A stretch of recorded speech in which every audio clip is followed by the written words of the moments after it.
We're going to open up the budget workshop number 1 for fiscal year 2022-2023. Roll call, please. O'Brien. Present. Balmas. Thorstensen. Here. Woodside. Here. Ross. Here. Garner. Aye.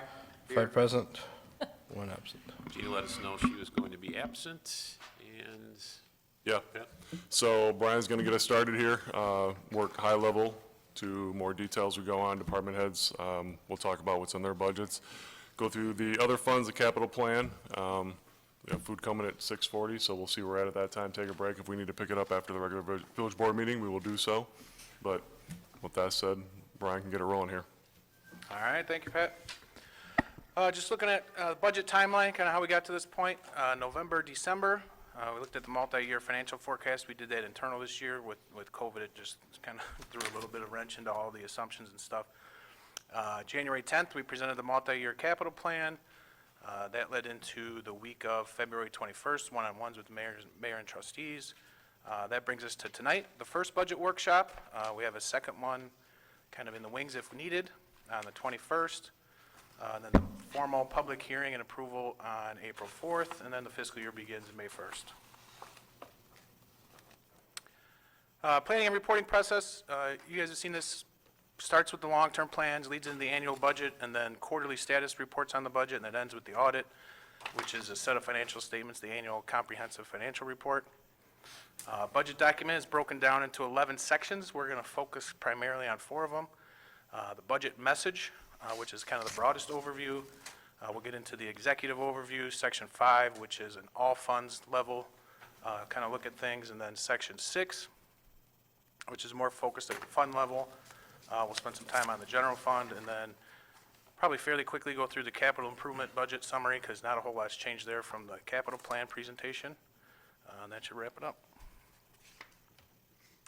So from a high-level perspective, the overall budget's $94 million. This is up 26%, or about $19.4 million.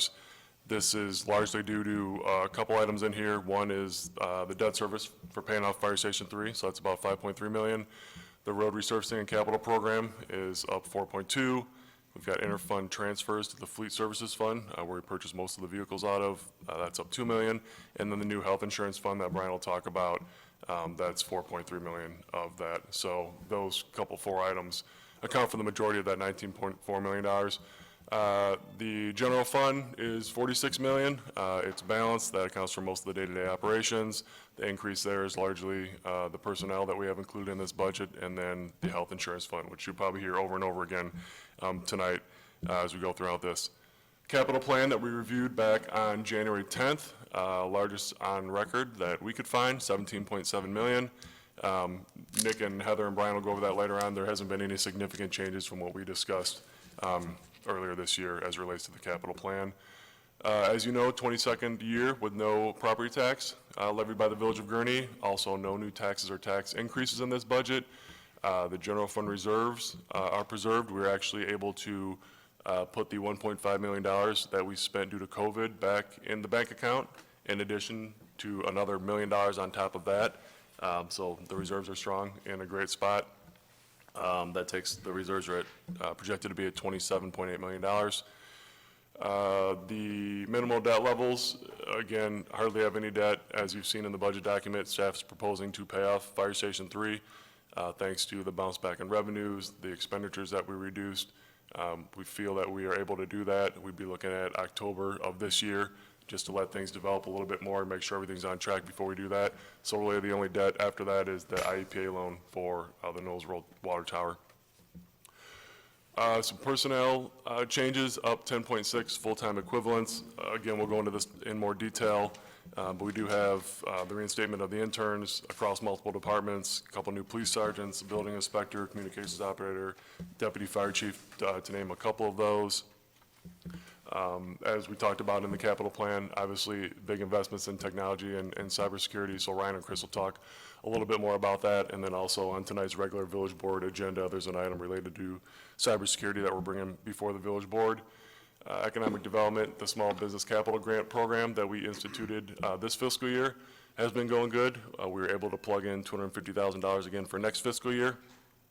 Jody's going to give an update on that at our next village board meeting, so on the 21st, we'll have another update on how that's progressing.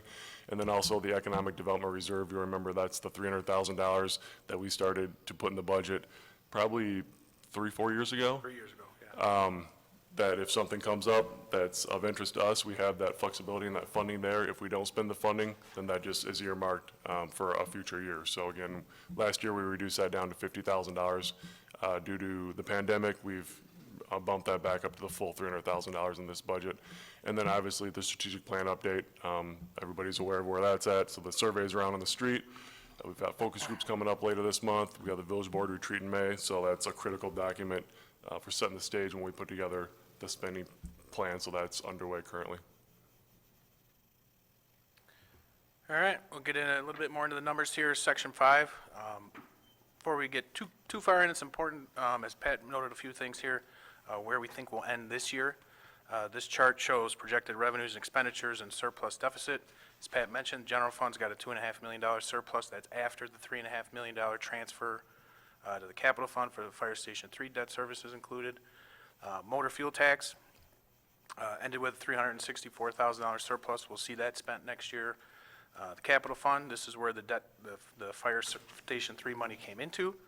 So it finishes with a $7.7 million surplus. That's also because we delayed some programs due to COVID. So that, and then some is spent next year. Water and sewer funds finished with $248,000 surplus. Again, we have large programs plugged into next year, so we'll spend that. And then the fleet services fund, you see it has a $200,000 deficit. We actually had planned for a $250,000 drawdown during COVID to give some relief to the general fund, so it actually came in better than anticipated. Looking at proposed revenues and expenditures for this year, total $94 million, as Pat mentioned. General fund's balance at 46. $740,000 deficit in the motor fuel tax. Again, that's planned drawdown for the road program. Impact fee fund has a negative $150,000 deficit. Again, planned drawdown. We've been transferring that to the capital fund to offset the sidewalk program for a number of years now. It's getting down to the point where we probably only have a couple years left before we can kind of close that fund out. Mentioned capital improvement fund will spend that 7.7 and then some. You'll see the $8.8 million deficit there. Again, drawing down stuff that we've saved, not only for the fire, $3.5 million for the fire station, but the $2 million Warren Waukegan contribution comes out of there as well. And then the savings that we had for delaying programs last year and revenues coming in better than we expected. Water and sewer, mentioned, huge program, 2.9, almost $3 million here, drawdown. Hopefully that'll be the end of the drawdowns here with the JAWA rate and our rate kind of diverging there to give us some capital funding. And then the joint ETSB fund, we have the big CAD replacement that we've been planning for at least a few years. Looks like it'll finally come to fruition and be cheaper than we thought, but budgeted for a drawdown there. Looking more in depth, revenues across all categories here, total 86.9, that's up 8%, 6.4 million. Major revenues is the biggest chunk of that, 41.5%. Totals 36.1 million, includes sales, amusement, hotel, food and beverage. We'll talk about those in more detail. The taxes category accounts for 2.5% at 2.1 million. Includes telecom, cable, road and bridge, resort taxes, licenses and permits. Business, liquor, building permits here makes up about 2% at 1.3 million. Intergovernmental category, big items in here is the second half of the American Rescue Plan money. It's almost 2.1, I think it's 2.064 to be exact. Next year, that'll be it. Jet ski reimbursement here, 911 surcharge and MFT related money in that category. Charges for service, here's where we see our water and sewer rates, Warren Waukegan and Zion contracts, ambulance fees, those are the biggest ones in that category. Fines and forfeitures are pretty much red light, police fines, seizures, make up 2.1%. Investments and contributions, here we get equity and interest income. We also see the employer side of the police and fire pension contributions in this category. Makes up 15.2%, 13.2 million. And then other sources, here we see the interfund transfers for capital, fleet, and the health insurance fund, as we mentioned a couple times already. That makes up about 10% of that total. Look on the expenditure side across all funds, 94 million, up 26%, 19.4 million. Salaries and wages, this is really just wages and overtime, makes up 34%. Obviously, wages and benefits are the biggest chunk of the budget. On the benefit side, that's work comp insurance, medical insurance, pensions, makes up 14%. Professional and technical services, that category includes Red Flex, engineering, financial, IT consulting line items. That's 14% of the total expenditure budget. Professional and technical services, here we see, contractual services. Here we get the road resurfacing program, the purchase of water from Jawa, makes up 12.4. We get into other contracted services category. Here we see the 911 radio and CAD systems, liability insurance, makes up 3.2% of the total. Supplies, fuel, salt, and fleet parts is pretty much that whole category. So 2.4% there. Capital, obviously, we'll talk about. That's 13.2. We'll get into detail on that later in the presentation. Debt service category includes Fire Station 3 and the IEPA loan. We also have the additional $250,000 principal payment plugged in for the IEPA loan that we started making last year. And then other financing uses, here we have interfund transfers, incentive agreements, things like that, make about 12.4% of the total budget at 11.6 million. So that's kind of the lay of the category landscape anyway, as far as revenues and expenditures go across all funds. Getting into personnel, Pat mentioned we're up 10.6 in administration.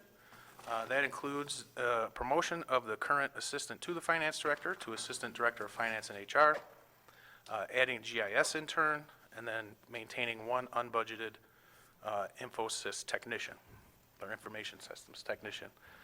Again, we have a couple of those on contract now. We want to keep that position in there in case that should change mid-year. We have that ability to do that. Community development up 3.3. Add a chief inspector, summer helper, engineering assistant, which was delayed during COVID. Add engineering interns. A little cleanup here, reclass a senior civil engineer position to a civil engineer 1, and then carry that unbudgeted code enforcement officer, which is currently contracted. In the police department, up 3.5. Pat mentioned the 2 sergeants. That actually was 2 unbudgeted officers last year that we carried, that we brought back and turned into sergeant positions.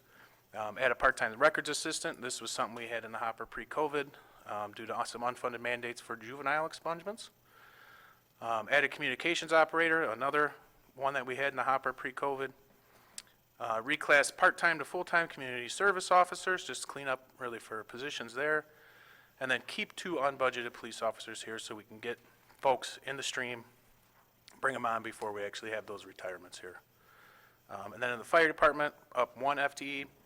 That's for a deputy chief. That will be fourth quarter, be filled in the fourth quarter of next year, later in the year.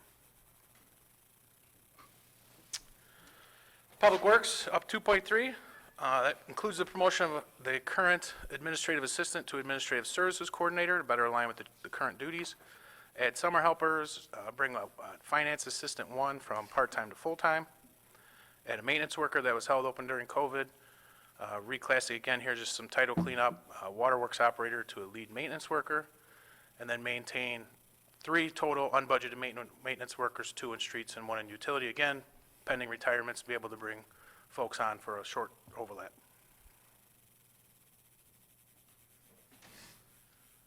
This chart shows us debt service from fiscal year 18 through fiscal year 24. That tall blue bar you see there is paying off the Series 2011 bonds early. The red one, a little further to the right, is the proposed payoff of the Fire Station 3 note, saving $942,000 in interest over the term of that. So that leaves us only with the IEPA loan remaining. The original IEPA loan was a 20-year loan at 1.84% interest, matured in 2039.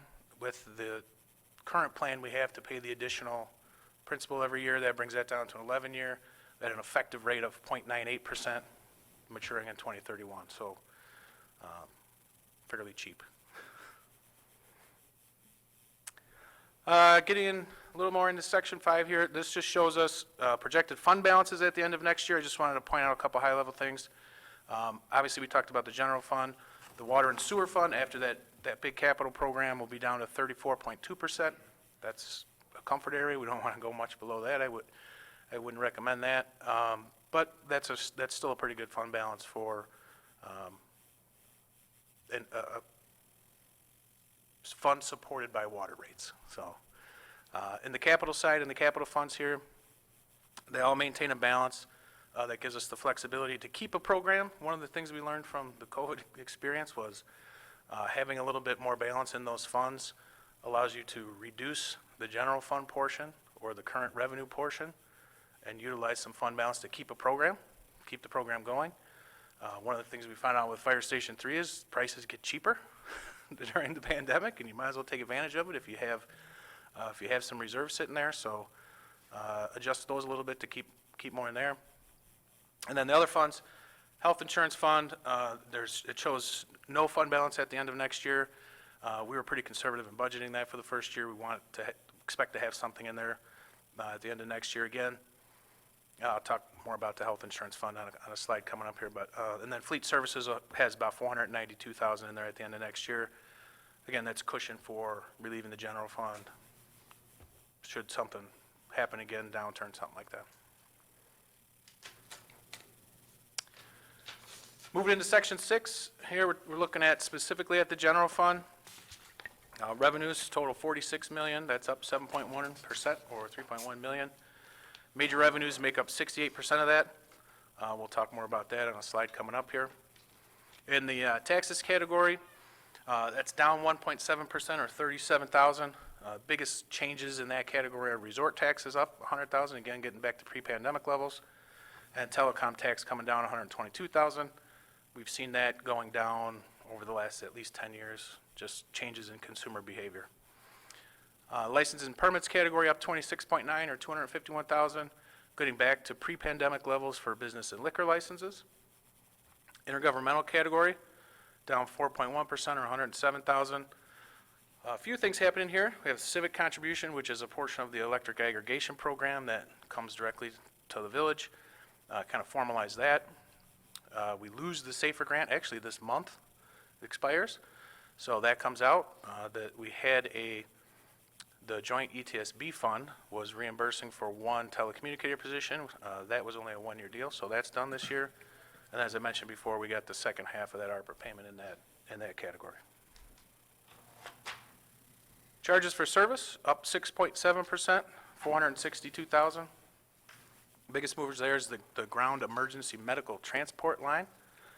This is one that was new a couple years ago, performing way better than we anticipated, and so bringing that up to kind of historical trend.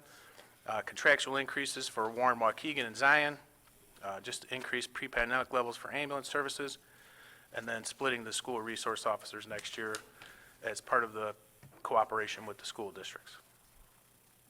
Fines and forfeitures down 4.1%, $62,000. Big mover there was the police fines. We saw it drop pretty good during the pandemic. Not quite bouncing back. I think so things might get back to normal at some point, but really just trying to get on trend with that, with police fines. And red light cameras are included in there as well. Investments and contributions down 25.7%, $75,000. This is just interest income assumptions that we thought were going to happen this year, did not. So trying to bring that back down for next year. Other sources down 95.7%, $997,000. We actually budgeted for a use of reserves this year that we never did, never had to use. And then the work comp reimbursement, again here, just getting back to historical trend. And that's a good thing bringing that down because that means we have less people out on workers' comp. So, major revenues, getting to a little detail here. Again, this is 68% of the general fund. Totals $31.2 million. That's up 13.1% or about $3.6 million. Sales tax is up 12.9, $2.1 million.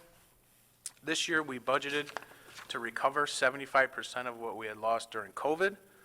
Obviously that was very conservative. Revenues exceeded pre-pandemic levels, so we blew our assumption out of the water. On top of that, the new internet sales tax legislation went into effect. Had a big impact on sales tax, had the reverse effect on use tax. Online retailers that were paying the use tax previously are now paying the full sales tax rate. So greatly benefits us, but adverse impact to local use tax. And then just getting back to pre-pandemic levels for amusement tax, hotel tax, and food and beverage tax. Income tax is actually up 12.9%. What we do here is Illinois Municipal League makes an estimate. We shave about 10% off to be conservative and use that number. So that's where that comes from. Expenditures in the general fund, over 70% is personnel related. Total 46 million, up 7.2%, 3.1. Salaries and wages, up 4.4 million. It's obviously split salaries and overtime, salaries assumption, and then overtime primarily for bringing on new personnel. Employee benefits, down 28.4 or 3.3 million. Here you'll see the impact of moving health and wellness out of the general fund and into its own fund. Work comp insurance, here the assumption is, and we'll have to adjust that a little bit for the final because we have some better numbers from Micah now. And then pensions up 168,000 also in that category. Professional services up 4.3%, 48,000. That includes some IT temp employment in funding for the strategic plan, continuing that update, and a wage study. Contractual services up almost 30%. That includes the body cam taser agreement that is still being negotiated. Be renewed next year. Cloud network, we'll talk more about what's going on there later with cybersecurity. And then seasonal public works contracts, just bringing those back to pre-pandemic levels. We had cut some things to in response to the pandemic, bringing all that back. Other contractual services, 18.6 or 211,000.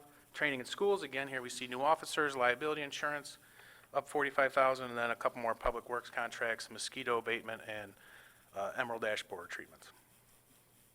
Supplies category up 18.1, 142,000. Really, it's equipment, IT, and the building supplies line item for the police. The police department actually continuing on with their planned update of the facility.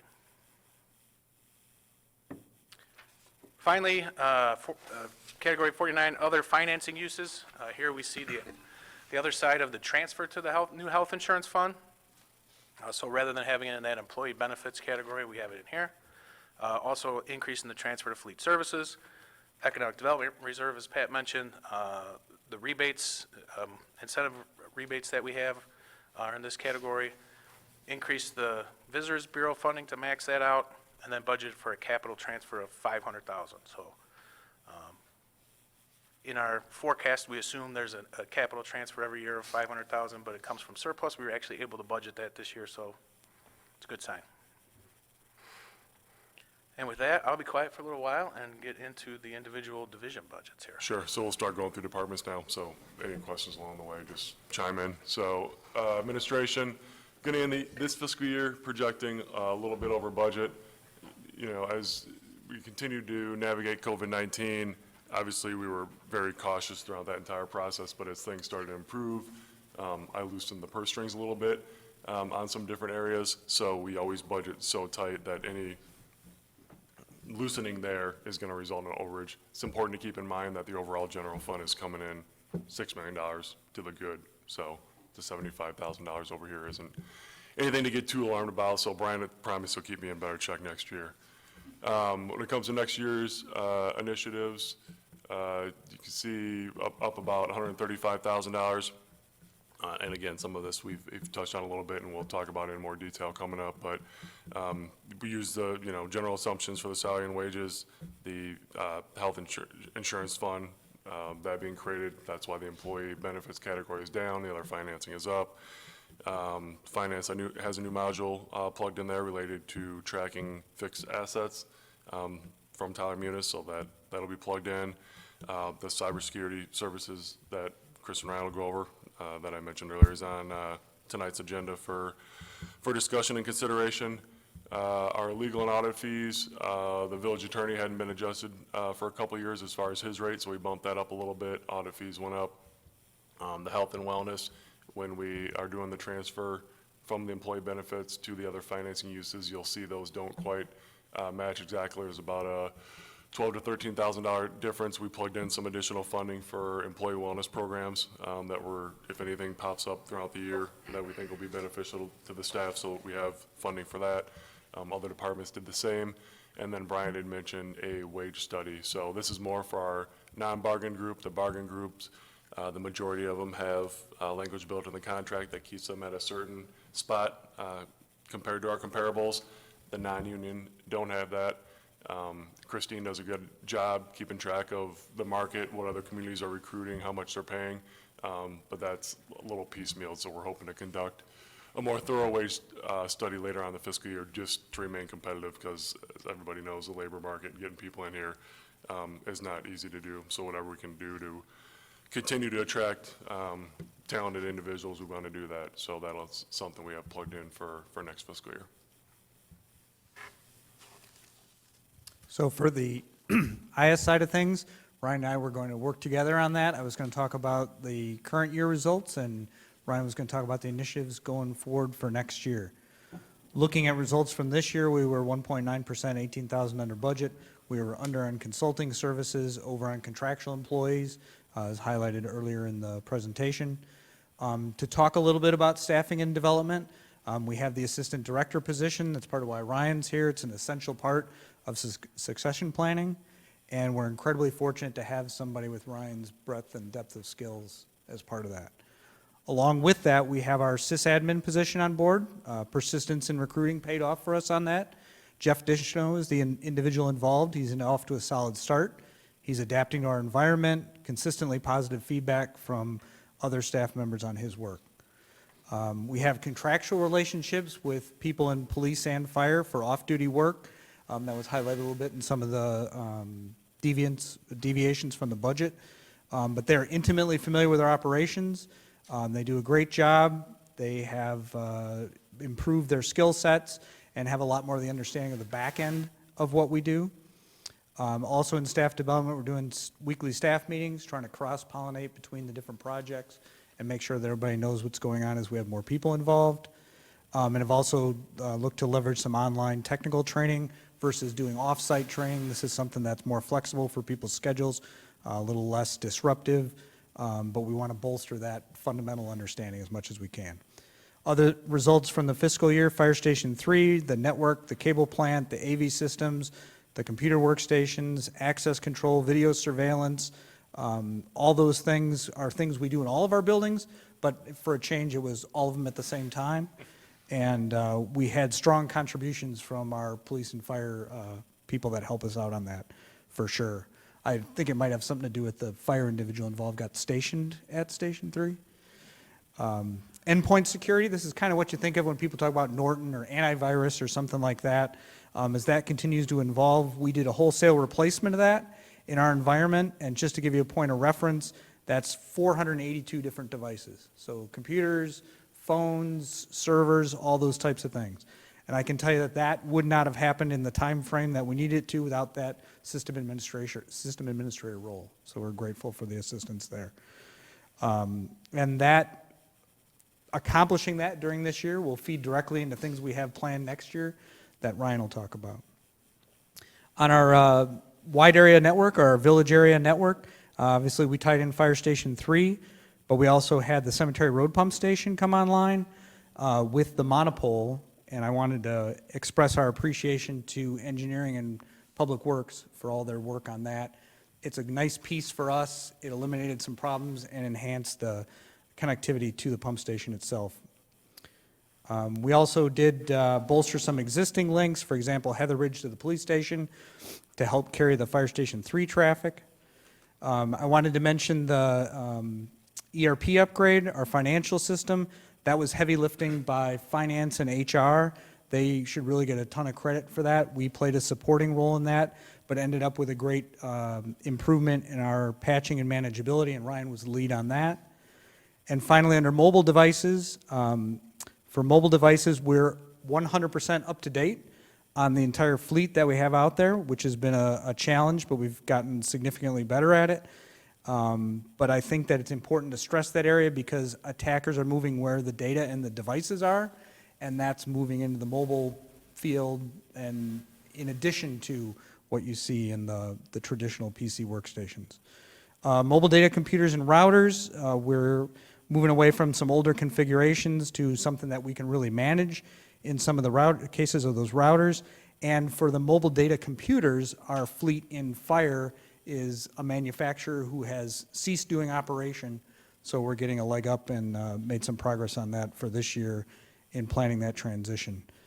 Also in mobile devices, we took a look at service provider costs, leveraging some better rate plans for some monthly savings, audited our usage, and those savings will be slightly offset by bringing on some additional devices as our workforce changes and more people are involved with that. But that was the summary for this year, and wanted to hand it over to Ryan to talk about next year. You stole some of my thunder on the staffing things. It looks like we are, I lost my slide. Looks like we are up just a little bit, about 10% for fiscal year '23. That's primarily in professional and technical services and contractual services. That's bringing on our part-time help. Once again, I want to cover Jeff Dishno, bringing him on, the sysadmin. That's been an incredible help for us. It was very difficult to find somebody this year. IT staffing is difficult, it's in high demand, and Jeff has done a great job getting up to speed in our environment and taking the lead on certain projects. Our part-time technicians have had a great impact on daily activities. As Chris noted, they're kind of non-traditional IT background folks, but have a good familiarity with our environment. We're continuing to develop skills with those guys. We're trying to do knowledge transfer as best as possible, bringing them up to speed on areas where they have interest, leveraging online technical training, and those guys are aggressively adding new skills. So it's really good to see, beneficial across the organization. Rolling into new initiatives for next year, IT security continues to be a major focus for us. Every new system, every new application, every process brings associated security design and review. The point is past where a firewall and an antivirus application are sufficient. We can no longer rely on vendors who just say, hey, we're secure. We have to dig in, do some due diligence, and measure against best practice and security standards. So there's significant staff time involved in adding new things. We've talked about managed security services a couple of times now. We'll speak about that more at the regular meeting, but that is security products as a service, which covers log collection and analysis, intrusion detection, and risk management features. Our team will be continuing to roll out password management and multi-factor authentication across our employee base. They're prevalent in cybersecurity insurance and best practice discussions, and it's an area where we see that provides a lot of security, and unfortunately, though, it's a little bit of cost of a convenience. So it's not as fun for people to log into systems when they have to use unique passwords and do another step. Implementation of managed file transfers on our radar. It's a secure method to move files to and from staff or constituents that do not fit well into the email workflow, such as large files or files that have extensive security risks. Backup infrastructure improvements are on our list too. We put this under the security heading at this point. Due to backup being an important role in protecting against ransomware and other disaster threats. There are software and hardware changes that are planned. Our current design has served us well for 4 years. It's not behind, but there are improvements we can make.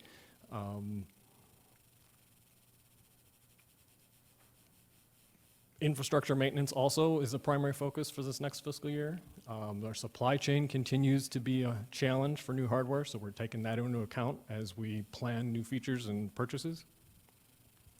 Version and patching maintenance across the entire infrastructure. Client devices, network hardware, operating systems, telephone systems, all with the goal of leveraging the software maintenance investments that we currently have to make sure things are up to date. Versions of Windows Desktop and Server are going end of life early next year. We'll be continuing our desktop and MDC replacement programs to meet those deadlines and plan for server-side migrations and upgrading the virtualization server infrastructure. The utility SCADA system is a great example of an area where software, hardware, and security updates are all on deck. And all of these opportunities are perfect for our sysadmin and technicians to continue to gain experience in our environment. We have a CAD and RMS replacement on the horizon. We're on path to support a partnership with Lake County ETSB for CAD and Lake County Sheriff for RMS. This is really a heavy lift for police, fire, and communications, with emphasis taken on a supporting role. However, as these agreements move forward, we're looking at supporting the data collection and design processes and preparing for items such as the new network connections and management of client-side applications and support. County sources are indicating the target of May of 2023 as a go-live. Additionally, in the PSAP, first off, I want to say thank you and congratulations to Phil on his pending retirement. While Phil will be missed, we're looking forward to continuing the level of support provided to communications as we move through major technology changes. The STARCOM 21 project continues to be on track. We'll be bringing new hardware, new network configurations, and security implications in the form of an external network connection to our facility. Parallel to that, the state has scheduled NextGen 911 implementation for this year. It's a major change to 911 services, moving from legacy copper telecom trunks to IP network delivery. The state and AT&T are standing up a whole new network infrastructure for this, and we'll be upgrading the 911 answering equipment to accommodate the changes. It brings another outside network connection, so there are security implications for both firewall and intrusion detection services. Along with that, the login recorder system that records the radio traffic and 911 calls it integrates with both those systems. It's a redundant system, but we have a software update scheduled to support those changes and some hardware changes as well. With that, that was my list.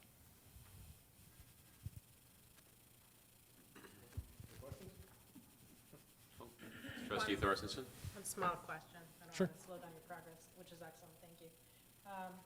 Have you seen any malware or intrusion risks at any other municipalities that you've validated that we won't be experiencing that? I think there's a general risk across the board, and we're doing our best to mitigate those things through staff training and our patching processes. I think that all organizations are a target at this point, though. So we're just doing what we can to plan against that. How about scaring us with a specific example? One thing and Ryan will talk about this in the regular meeting with the EDR, risk, all that good stuff. When we talk to that vendor, this is a company that does this day in and day out at security operations center. And they said typically when they onboard a new client, 70% of the time they will find there was an existing problem that that company was unaware of. So that gives you a little bit of a feel for that. When we talk to a specific municipal reference, kind of similar to us, a city in Wisconsin, they said that the majority of the time for their operation, when they find something to be investigated, it does not come to be a major incident or anything like that. But they were very similar to us in terms of the things that they've been doing historically. And I think that that compares well to most places. And with that, I'll stop answering questions and let Ryan talk. Did that clarify, though? I think so, and plus I'm looking forward to the discussion on the manager's technology. Okay. Thanks. Yep, thank you. I have a similar question. And I realize this is a big deal and the risk is great out there, but one of the principles in crime prevention is you can never make yourself impervious to crime, but you can harden your target and make it more difficult. So my experience now directly with you guys is a few years old now, but you were always very aggressive in advancing some of this stuff when it was brand new. And as far as I could tell, with peer communities, you were able to be ahead of where most people were. Do you feel like you're still able to do that? Are you getting enough resources to be able to stay hardened in a greater capacity than perhaps some of our peer communities? It's definitely a challenge. We have a lot of systems that do need to be updated and maintained. IT doesn't get narrower over time, it doesn't get easier, it continues to expand. Things that used to be a component of what we do are now full career paths. That's part of how we're bringing the managed security services contract forward. We just don't have the specialization in-house, and it would be impractical for us to do that in-house. From there, the principles are the same as what they used to be, where we make sure that things are properly patched, properly maintained, and we do our due diligence as we onboard things to set them up according to best practice. We feel like you're getting the resources you need to be able to do that. I think there's some concerns with a future retirement and some knowledge drain in our division, but maybe we approach that as we get closer. Thanks.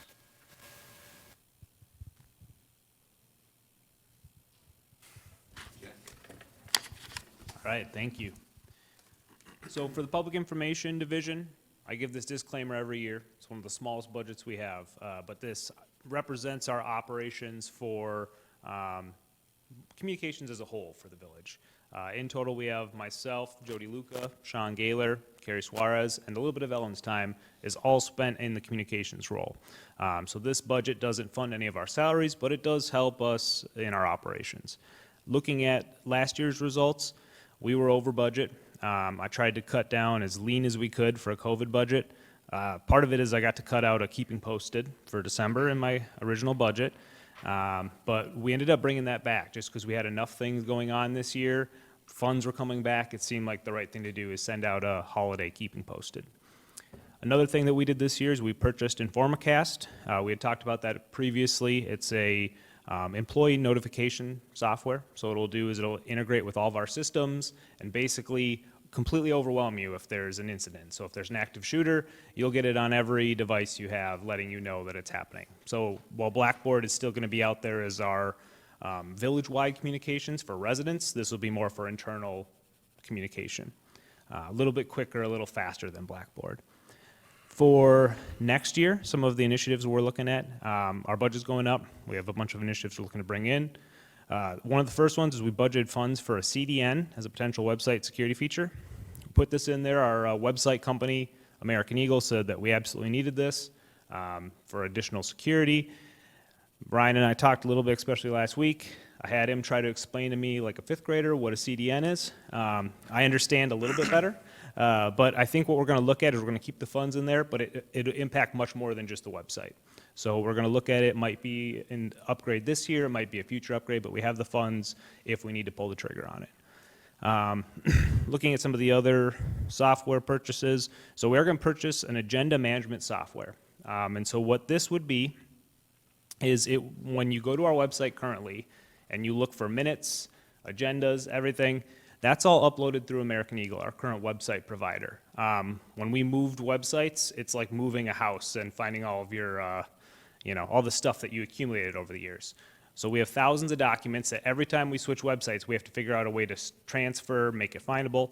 What we're proposing is going to a third-party software where it'd be all organized, all searchable, so you could search through minutes, find minutes anytime, and if we move websites, it sticks in that software rather than with the website. So this would be kind of the first step. There's a lot of other features that'll be a nice feature of the agenda management software.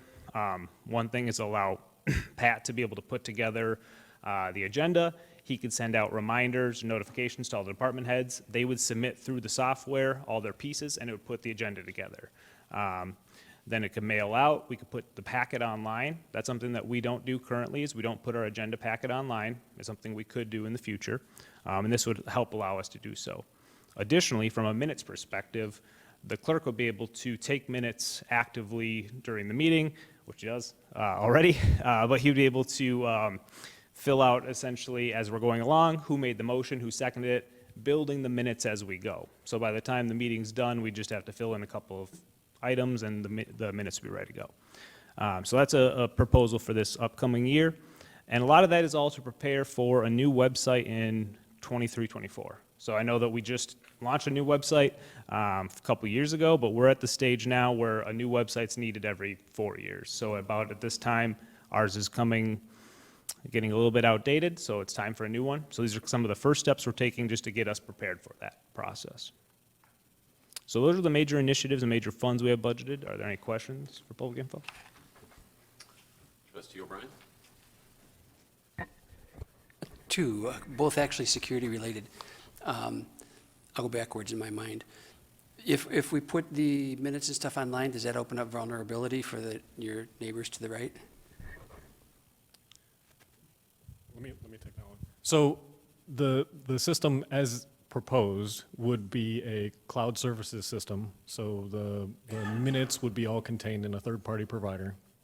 And it would effectively be no different than now, where the minutes are available in some format just out on the internet. But it doesn't open up any additional security risk for somehow somebody to hack back into the village? No. All right, thank you. And then what is that fifth grade understanding of CDN?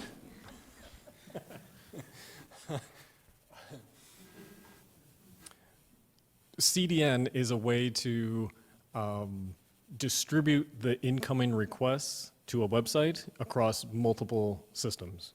So Content Delivery Network is the abbreviation. So it's when there's a high amount of traffic that comes in, it gets distributed or offloaded as needed. In this case, there was a security issue with the provider where they had a high amount of traffic that was causing a performance impact on the website, and they suggested as the CDN being a way to mitigate that. Unfortunately, the implementation of a CDN affects all of our external domain names. So it wouldn't just be the website, but it would be email and other internet presence. So it's just a little bit more involved than just for the website. Thank you. I just have a question. CDL. I Googled it, but your information that you gave me was much better. Perfect. Thank you. And if I could just add for Quinn's comment too about the agenda management software. So similarly, right now we upload as a PDF. This site, it would be something like a Granicus, Board Docs. There's a few different providers out there, but it would be almost identical to how we put it out now. What it would be is it would just take you to a third-party site instead of being on our website. So you wouldn't even realize that you're going there sometimes, but it all can integrate. And longer term, if you went with a Granicus, you can integrate video as well. So if you go to some of the municipalities, you'll watch the video, you can click on the agenda item, and it'll take you to that moment in the video. So you can integrate everything all in kind of one transparency portal. Cool. Yeah. Any other questions? There's a swan sound there. David, you're up. Real quick, I'll just hit the contractual division here. We talked about almost all this already, but 21, 22, we're going to end up over budget, 3.3 million. That's the Fire Station 3 transfer that's built in. There is a chance that we may not be able to make up that additional expenditure elsewhere, so we may have to bring a budget amendment at some point back to the board. Also, the capital grant program, I know Jody's going to do an update on that, but we think we're about halfway through the funds, it looks like. So that's pretty successful for that type of program so far. COVID-19 contingency and grants, this is more of the PPE type expenditures that we applied for. Actually, Jody applied for a grant for. We should be getting that money actually any day. Included $190,000 for the Visitors Bureau, $50,000 for the Park District. Back when we were talking about partner agencies, we committed, I guess, $50,000 to the Park District to offset a park. We'd like to get that out of this year's budget, so as soon as their budget is approved with that expenditure in it, we'll go ahead and fund our $50,000 to them. Next year, total of 2.9, up 4.8%. We have 1.3 million in rebate agreements included in that budget. We included a $500,000 capital transfer, as Pat said. The Economic Development Reserve is back in. Able to fund another year of 250,000 of that capital grant program. And then just maxed out the Visitors Bureau maximum for their contract. All right, David. Board members, going over the two divisions of the community development budget, first of which is the planning and building finished up the 21-22 fiscal year just a hair under budget, just shy of 2%, and about 25,000. I can attest to Pat loosening the purse strings a little bit. He let us go ahead and purchase a new large format printer copier scanner that was in the budget, but we went ahead and purchased that. The old one was between 8 and 10 years old and was having some performance issues. So we were able to complete that purchase this year. So far, from the building department side, we've had a strong beginning to this fiscal year, as well as last fiscal year as well. We've seen through COVID, initially a downturn in building permits, especially on the residential side. People were not willing to have contractors and inspectors in their homes. That has turned around. Initially they started doing outdoor work, patios, decks, fences, sheds, and now it's turned into more home improvement projects. So we've seen a strong uptick on those. What we are seeing most recently, though, is issues with supply chain, issues with availability, and now the resulting pricing that has gone up significantly on some of those building materials.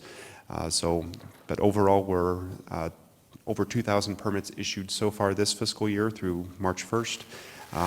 Averaging around 2,400 on a normal year. So we expect to, see that overstep that number this year easily. And through COVID, we were able to maintain decreased staffing level since the retirement of our chief plan reviewer a few years ago. We started with a contract plan reviewer for a portion of the time, and then when COVID hit, we released that contract employee, try to save some dollars, and we're able to make our way through, and without that position. But as things continue to pick up, we're seeing a need for that. It should improve some of the plan review times and some of the permitting process efficiencies. Looking forward to this coming fiscal year, we are a slight increase of just under 4%, $1.4 million total in our budget. As indicated, we're rehiring the plan reviewer position and then backfilling a building inspector position with that vacancy. Along with that, we're planning on updating our building codes. We've got the new codes in-house. That was about a $1,500 expenditure for a couple sets of the codes. Currently going through those and should have, thank you, getting some feedback. Should have those late spring, early summer in front of you for adoption. It's been 9 years since our last full code adoption cycle. Not finding a bunch of important, significant changes, but a lot of little cleanup things, clarifying things. So anything that is a significant change, we will bring that to your attention and make sure that you're comfortable with making those code changes. Along with that, we are planning on updating the property maintenance code. What we found over the years is that, the village has done code adoptions regulations in the municipal code under the nuisance code. We have some outlying restrictions elsewhere, and then we also have an adopted property maintenance code. Sometimes those compete against each other, and we aren't really consistent across all of those different sources. So we're hoping to go through all of those and adopt a single property maintenance code that will be all-inclusive and will not have any issues between the different sources. So moving on to the engineering side of things, similar to the building department side of things, we were under budget this year by about 12%, or just under $100,000, mostly because of some partial year vacancies. We were able to hire both of our civil engineering positions this last year. The first one, we did the civil engineering one first, and then hoping to do a senior civil engineer second. We had 2 excellent candidates in our civil engineering search, so we opted to hire the second place finisher of our first round of interviews. Made things a little bit easier on Christine, going through another hiring cycle, and we had 2 solid candidates. So we ended up with 2 civil engineer ones and no senior civil engineers, so that's why we are making a little bit of an adjustment in the employee count. Plan for this year is to rehire the vacant engineering assistant position. This one was also vacated due to a retirement, so that's hopefully get that at the beginning of the construction season this year. So we're able to manage last year's capital program, relying pretty heavily on some consultant assistance. Hopefully, as we get more staffing back on board, we'll be able to manage our programs, even though this one's a significantly larger program with some reduced costs for the consultant engineers. Last year, similarly, we did away with our intern program. That's a nice program that we have used effectively for many years. We currently have 4 offers out for interns again this summer, utilizing some of our youth, our brightest youth around the village, to go out and get a little bit of hands-on experience, see what civil engineering is about, what community engineering is about, and also give us some assistance in doing some of the routine inspections of, one of the big programs we do is our stormwater detention basins. So, without that program, it's very difficult for us to get around and, visit each detention basin in town, make sure it's operating properly, make sure that it's being maintained, so that when the floods do come, that they operate the way they're supposed to be and give us the maximum amount of benefit that we can from those facilities. So with the additional personnel this year, we're hoping to release or reduce some of the reliance on our consulting engineers and then get the intern program back in full swing again. So I'll answer any questions if anyone has any. Okay, passing on to, yes? Quick question. Do you have enough skill or bandwidth in community development, I'll call it admin staff, to support the increase in the permits and planning? It's tight at times. During the summer months, when we do 2,400, 2,500, maybe this year 2,600 building permits a year, so on average 200 plus a month. During the summer months, we hit 400 to 500 a month, so those are busy times. The additional plan reviewer person will assist with some of the plan reviews. I always chip in and do some of the administrative functions when I can and when there's a need. It is tricky with vacations and sick leaves and things like that, especially the unexpected sick leaves for the admin staff. We do have an intern plan for the clerical staff as well to help bridge some of those gaps, but it is a little tricky sometimes managing that with the small staff that we have. And we try to share from up front too as far as counter traffic. So bring in the finance assistant for utility billing on board full-time. That position is located here at Village Hall. That'll help with our counter coverage up front, which frees up the general office secretary to provide some assistance if there's some lunches or someone's got to run out for a medical appointment. She can help with the higher level counter traffic back there. So.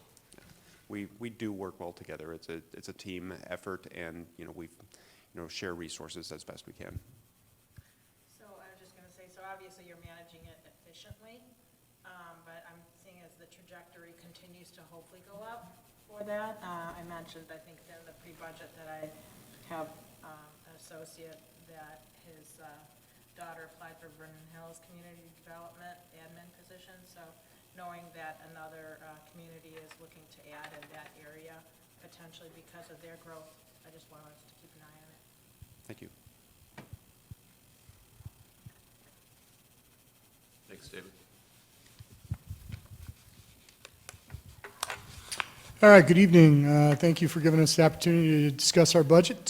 So for the current fiscal year, we're going to come in about 6.4, or just a little bit over $1 million under budget. This is primarily related to salaries and wages and employee benefits due to some staffing challenges. As most of you are aware, we had 12 vacancies this year in the police department. We had an additional 3 officers on long-term FMLA. So the impact of the schedule was 15 total officers, which is about 38% of our patrol division.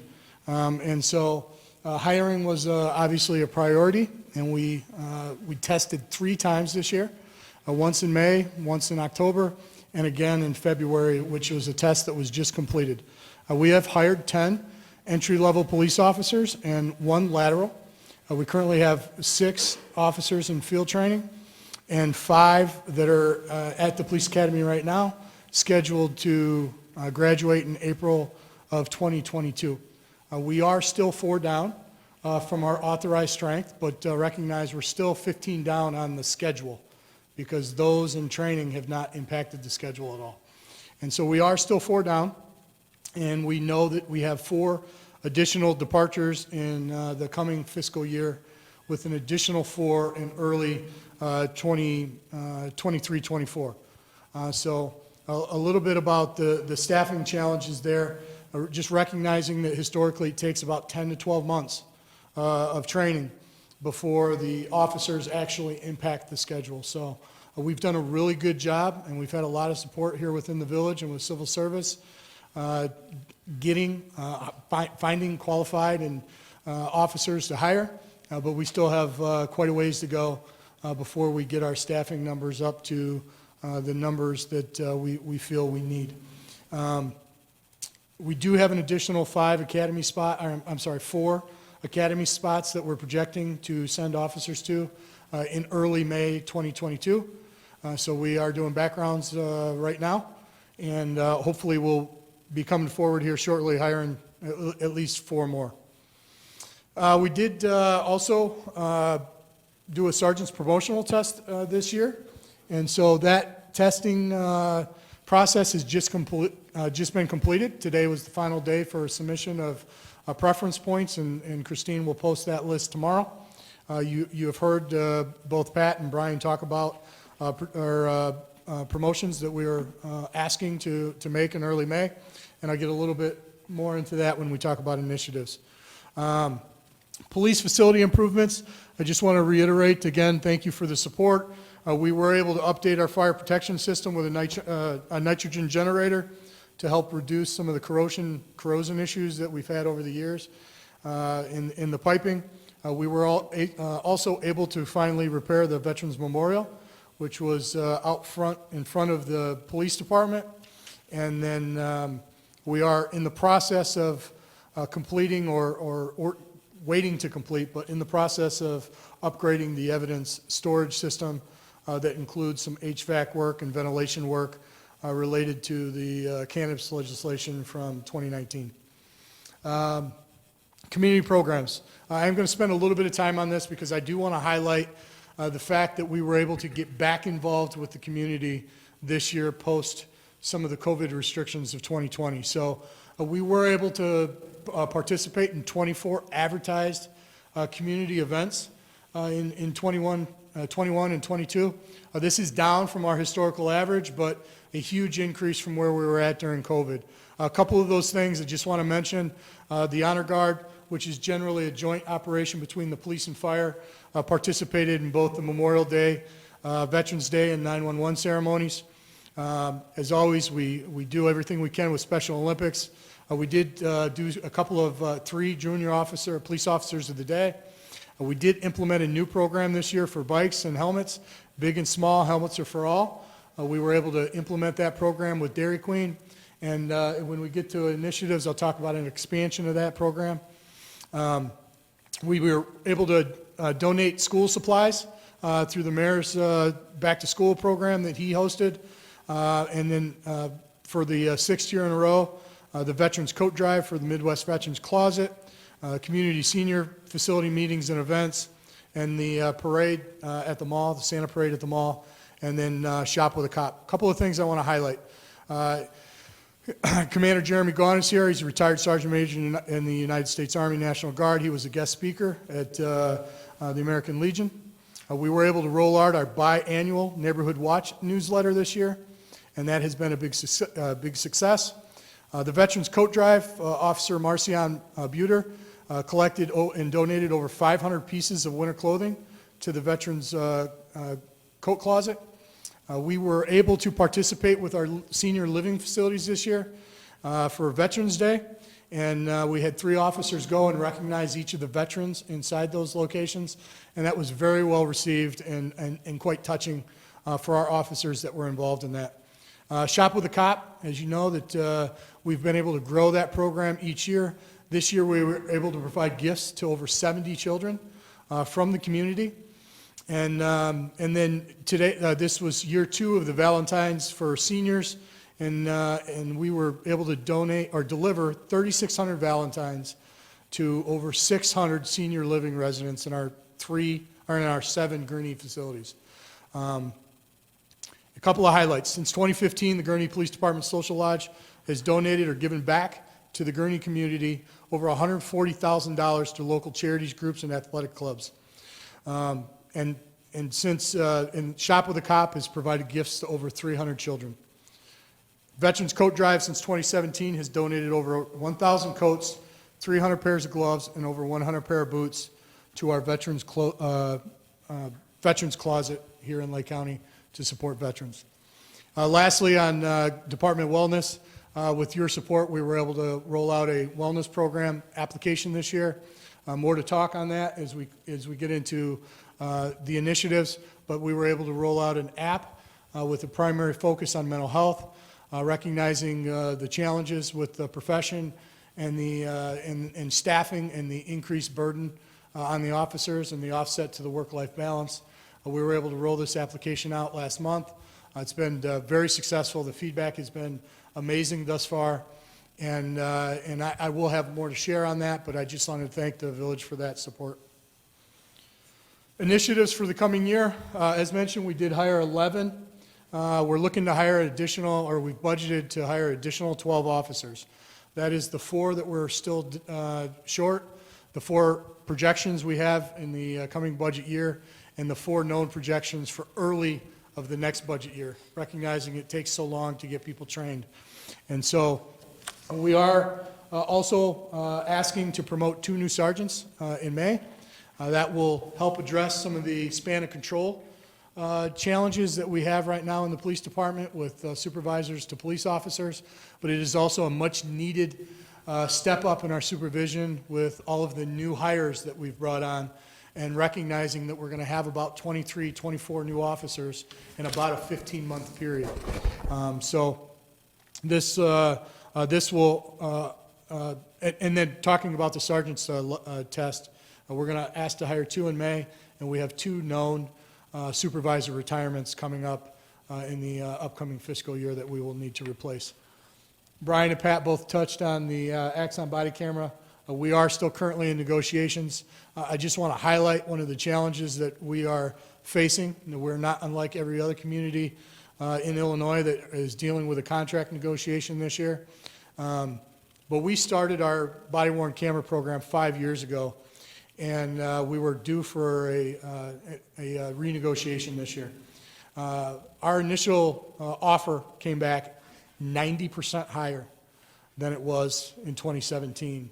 And that really is directly related to the unfunded mandate that came from the state of Illinois, and recognizing these companies are in a position of bargain now. So we have gone back and forth. We're on our 4th round of negotiations. We're still working as hard as we can, asking for some legacy grace on this, and we hope to be coming before you shortly with a better offer. Training. As you guys all know, and as always supported, training is a priority here in Gurnee, and we have to get back to our pre-COVID training levels, but also we have a lot of training that's going to be involved with all of the new hires that we have. And so there is a significant increase in the training line this year. A majority of that is associated with the academies and the amount of money it takes to train an entry-level police officer, but it's also recognizing that we need a lot of catch-up from COVID. And a lot of catch-up we're going to have providing training to all of the new officers that we have hired. So, community involvement, as mentioned previously, we are looking to expand our partnership with Big and Small Helmets Are For All. We do have a new business in town that is looking to work with the previous business, which was Dairy Queen. to expand this program and actually grow it. And so we're happy to be able to participate in that. That should roll out here this spring. We also will be bringing back Coffee with a Cop. We'll be working with the radio station in Gurnee Mills to host those at Gurnee Mills, as well as other locations throughout the community. Our Outrun the Cop event will be back in June. We are looking to go back to the Law Enforcement Expo in September that COVID unfortunately canceled, and so we will be bringing back the Law Enforcement Expo in September, and we are budgeting to bring back the Citizens Police Academy. 2 new K-9s and SROs. As you guys are well aware, we lost both of our K-9s this last year, and we are going to be replacing them. They have already been purchased. They've been in training since early January. We are going through a selection process right now to select the 2 new K-9 handlers. They will join their K-9 partners the second week of April, where they will begin the K-9 handler training portion of the program, and they will be there until mid-June, when they will complete and hopefully graduate that. And mid-June would be looking to come back to the village board, introduce those new partners to the village and to the community, and recognize those that helped us make this a reality. And so, more to come on the K-9s. SROs, we are looking to add 2 new SROs back to the SRO program to bring that back up to 4. That is it on the police administration. I'm going to transition to communications now, if I could. I want to thank my IS brothers for covering a big piece of this. They certainly talked about the technical stuff that I would have struggled through, so thank you guys for doing that. Communications division will come in this year about a little bit over 9% under budget, about $300,000. Again, that is related to salaries, wages, and employee benefits. They touched on several of the initiatives for this last year, but we do have 2 operators that are currently in training. Ryan talked about the countywide CAD project, which is slated to roll out in May of 2023. As mentioned, Phil is retiring after a number of years running our communications division, so we congratulate him on his retirement. We wish him well. I do want to take this opportunity to recognize the new communications manager that will be taking over for Phil, and that is Molly Jones, and she is sitting next to him. Molly was a previous shift leader in the communications division, and after an interview process that we brought some partners in, including the fire department and the Zion Police Department for the interviews, Molly was selected for that promotion. So that will lead to a backfilling of her current spot and a need to hire to replace Phil's departure during his retirement. A little bit about, again, this year, we have implemented some leadership training programs in the communications, and Molly is slated to finish one of those courses here in April. Ryan touched on StarCom 21 transition, so he did a much better job than I would have. Moving on to the initiatives for the next budget year, a slight increase of 5%, which is about $163,000. As mentioned, that's going to be some personnel changes, some promotions, and some hiring, some backfilling. We're also looking for an increase in training, meetings, and conventions. This is going to be really important with Molly being new to her position and her replacement being new to the shift supervisor position. It's going to be really important that we find that high-level training that is often available at these conferences for the communications world. And so with that, that is it for the police department and the communications division. I know I went really, really long, so any questions, I'm happy to answer. I had a question. I know that it's been difficult hiring more officers in a short period of time, but my question is always, were we able to make any gains in diversity in hiring any of those officers? Yeah, and we've been fortunate that we've been able to swear everybody in here at the Village Hall. And so we were able to make gains in diversity hires. And so the answer to that is ecstatic yes. Mm-hmm. Great. Yeah, just an observation. I thought I knew what staffing problems were, but I had no idea. You have managed a staffing crisis through COVID and other circumstances in a way that is profound, and I know it's been a great sacrifice for your entire department. So I'm encouraged to see the aggressive hiring and what you've been able to do to not only increase diversity, but to be able to recover from this. And just hearing you list all of the things that you've been able to do to get back into the community to rebound from COVID is really significant.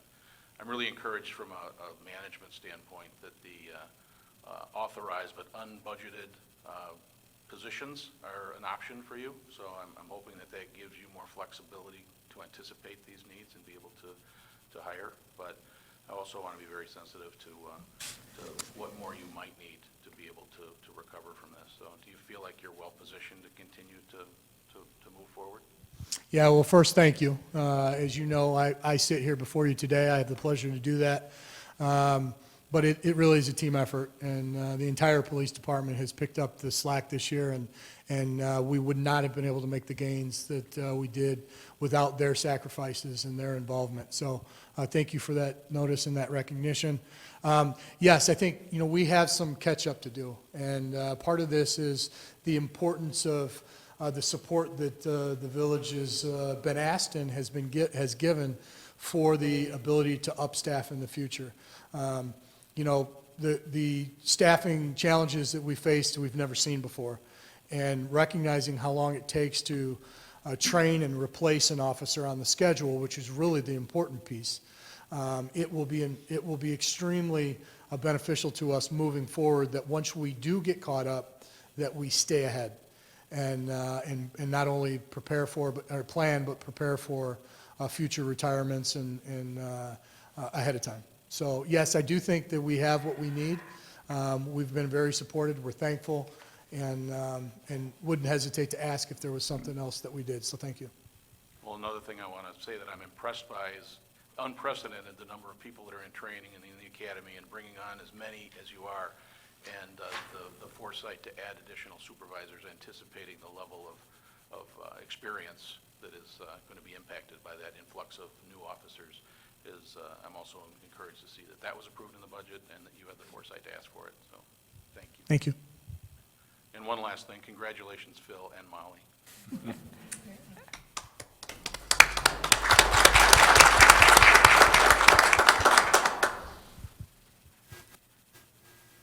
Do you have luck. any time left at Yeah, all? good luck. All right. The fire department is coming off its busiest year on record. We ran over 7,200 calls this last year.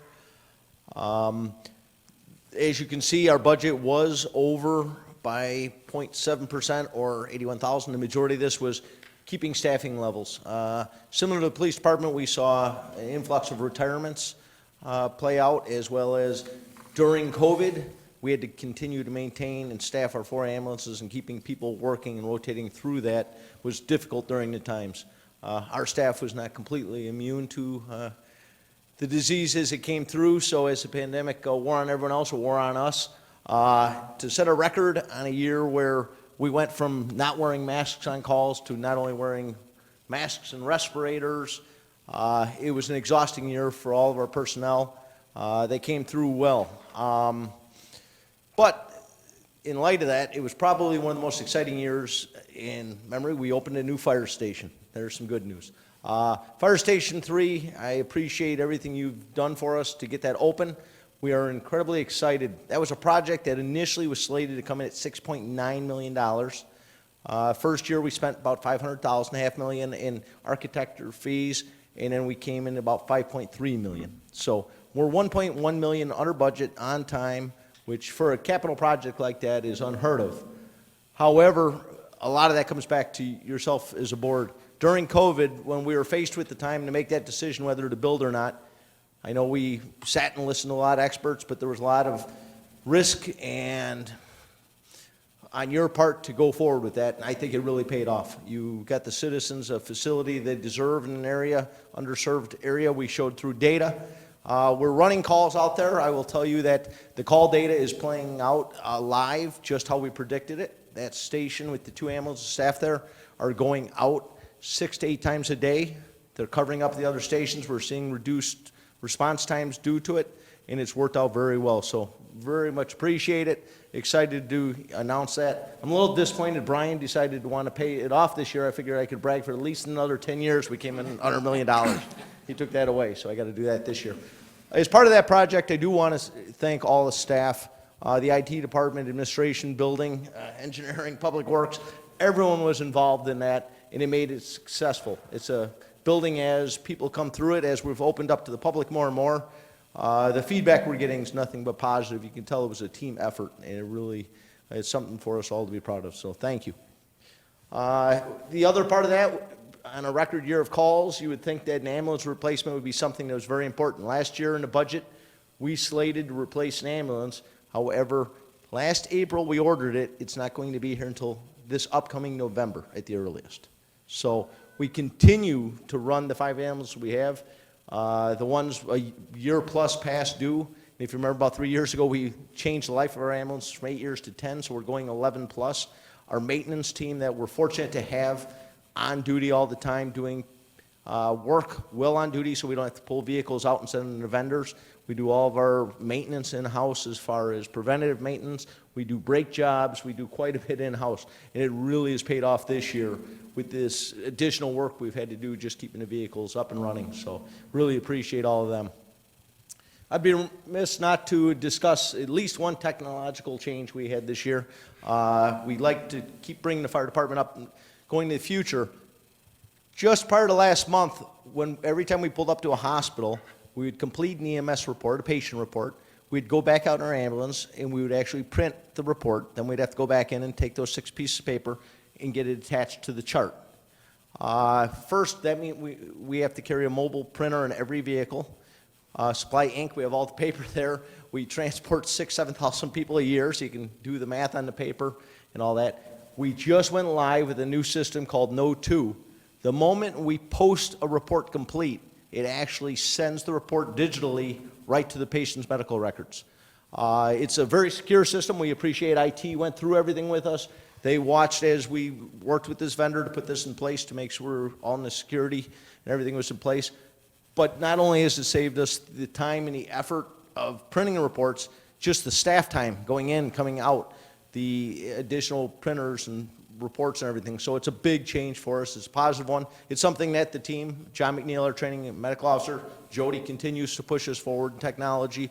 Appreciate having people like that. Every year we try to advance a little bit more. So that's one of the projects we accomplished this year we're proud of. Moving into next year, some of the initiatives. You see we're 5.3% or $629,000 additional in budget. There's a large increase to our overtime. Similar to the police department, during COVID, we had to stop some of our training. We've had a lot of retirements. The main area that took a major hit was what we call our special teams. We have a hazmat team.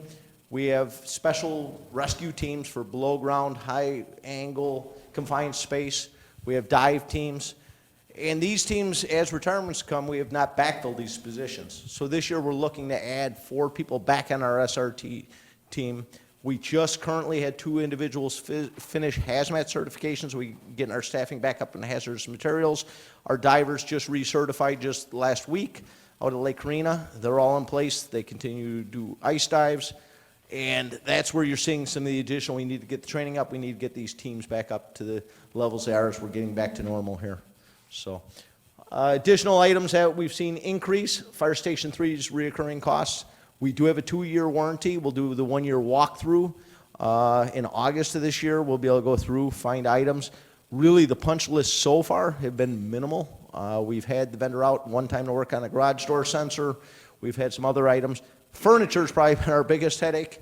And when I say our biggest headache, Jody's, everything's on back order still. We're still trying to get file cabinets. I think we had the podium delivered 3 times broken now.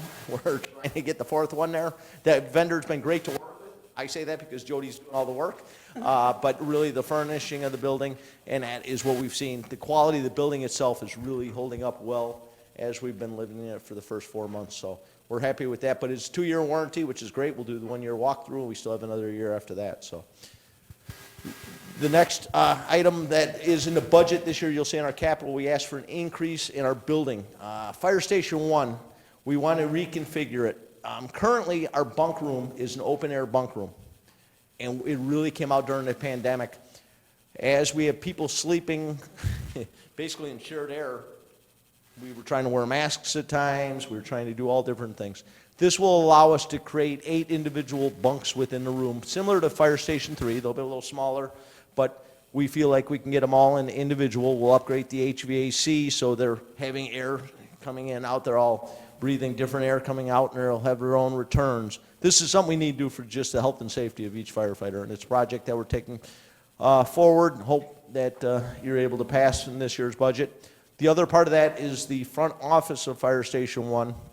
This goes hand in hand with the next. We want to add an office position up there.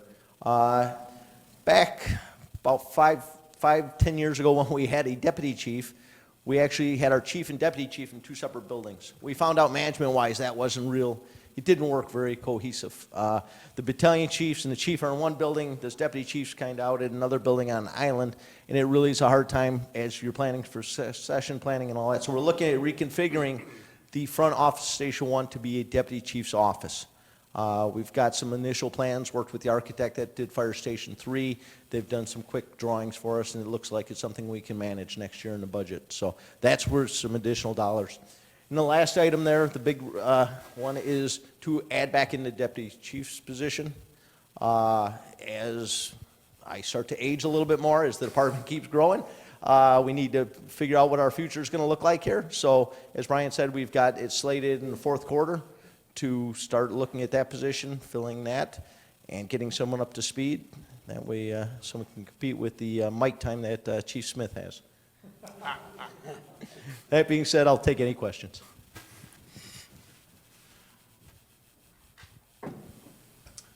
Questions? Thanks, Chief. Yeah, well, I just have one observation, and I really do appreciate, I think it's, I know it's important to Pat, and it's important to the mayor, and I think it should be important to all of us to have a good succession plan and to develop leadership from within. So I should have said that earlier, because that's happening right here in front of me. It's great to see Ryan stepping up and having his responsibilities expanded, and see that being part of the succession plan there. And I just think that there's incredible value in that. And it's sometimes at a cost to efficiency when you have to slow things down to develop somebody into that role, but it pays incredible dividends. And I really think it's one of the things that sets the village of Gurnee apart, is that we have a long tradition of promoting from within and developing leadership. And that's part of who we are. So it's really encouraging to see that being a priority in the budget. Thanks, Chief. All right. Heather? Thank you, Mayor and trustees. I'll speak to the Public Works Street Division as they are located within the general fund. So in 2021, some of our results, we were 3.6% or $135,000 under budget. Snow and ice actually continues today and still probably on Thursday and Friday. But so snow and ice control events, we had 13 as the date of preparing the slides, about 1,900 tons of salt and 25,000 gallons of liquid to date. As you know, in the Public Works Department, our main goal is to maintain infrastructure. So during the pandemic, although we did our best to cut costs as best we could, we also wanted to maintain that level of service throughout the community, and I think we did a great job of doing that. For this year, we started our sidewalk grinder. We purchased one. So instead of getting together a whole bunch of service requests and then going out and hiring someone to do the work, we bought one ourselves, and now we're able to address them as they come up, so people feel like they're being heard and they don't have to wait till like spring or summer or whatever when the trip hazard is present in October. So we're getting back to those routine maintenance programs this past year, and I think we've done a very good job with those. For 2022-2023 initiatives, we are at $4.1 million in total, plus 9% over last year, or $342,000. A lot of our changes have to do with retirements, the common theme I'm hearing throughout. So we do have a retirement of one of our lead maintenance workers coming up yet even this fiscal year. We do have some additional maintenance workers that are getting to the end of their tenure, and we want to be able to get people in off of our civil service list as quickly as possible. So with that, we did interviews, I believe it was January, November, January timeframe. And so getting someone in soon after being on the list, we usually have a better success rate because they're not sitting on the list for the 2-year maximum that they could potentially be sitting on that list. So we've reached out to the next person on the list in anticipation of the upcoming retirement, and they're interested, and so hopefully this will go a little bit quicker. For, let's see, other programs we have, we're bringing them back to pre-pandemic levels, so that's what part of this increase is for. So the tree program, we're bringing that back, the 50/50, which has been advertised in the Keeping Posted. We also have street sweeping that we're returning back, so one of the things that we cut was a couple different sweeps. And you can start to notice that as we kind of get out of the winter here. So we'll be working at trying to get back up to speed on that next year. In addition, the emerald ash borer treatments, we'll be ramping up on those. And in addition to our landscape maintenance contracts that we have, we've also gained like another couple locations. So Knowles Road, the water tower, we'll obviously start putting that on the contract for someone else to handle. The median at Hunt Club and Grand, that's now beautified, we'll have to maintain that. And in addition, just trying to keep up on the weeds and stuff throughout town. So we've increased that. Any questions on Public Works streets? Just one. Sure. Will the emerald ash borer issue ever end? When we have no ash trees, so. So is the plan to just eliminate all of them? Over time, Okay. yeah, it's just a slow go. And how long do you think that'll take? I could get back to you, I can't even venture a guess, to be honest. Off the top of my head. All right. Back to Brian? Yeah, real quick, just the building maintenance division. Finished the year at budget. We had some HVAC repairs, obviously, in this building, some drainage repairs. Next year, 102,000 total, up 7,000. It's really just landscape custodial contracts. And then we always put some money in for Mother Road. Anything should come up there, so we keep that within this division. Hey, you want me to just keep? Yeah, why don't you Keep run going? through these I can other probably get funds through these and- other funds and then. Yeah, we'll pause at suggest capital. Okay. Okay. 911 fund here, 1.7 million total, that's down 2.6% or 47,000. We've talked about almost all of these in the last 15 minutes, half hour here. Includes Next Gen 911, the Lake County Consortium CAD RMS, continuing the Starcom 21, the radio consoles, which I think was actually just recently approved. Changing logging recorder, or I guess upgrading it so that it can handle different channels. Wow, did I get that right? Increasing portables. One of the things that we did at the jet speed level was allow for the maintenance and user fees of the Starcom 21 portable radios as an expenditure this year, so that we'll see that on our side and the Zion side. Also includes is the emergency medical dispatch, not only the annual maintenance, but a call review, which is, I almost said audit, but that's probably too financy. I guess a performance review of how that program's working, and how we perform. Mobile data computers, mobile routers, and then the third power supplier that we'll talk about again in a couple different spots, which is a mobile generator, that the jet speed will likely, actually included in the jet speed budget was a portion of it. So we'll get some payback or offset some expenditures on that, but it'll be split between police, public works, and then the joint ETSB.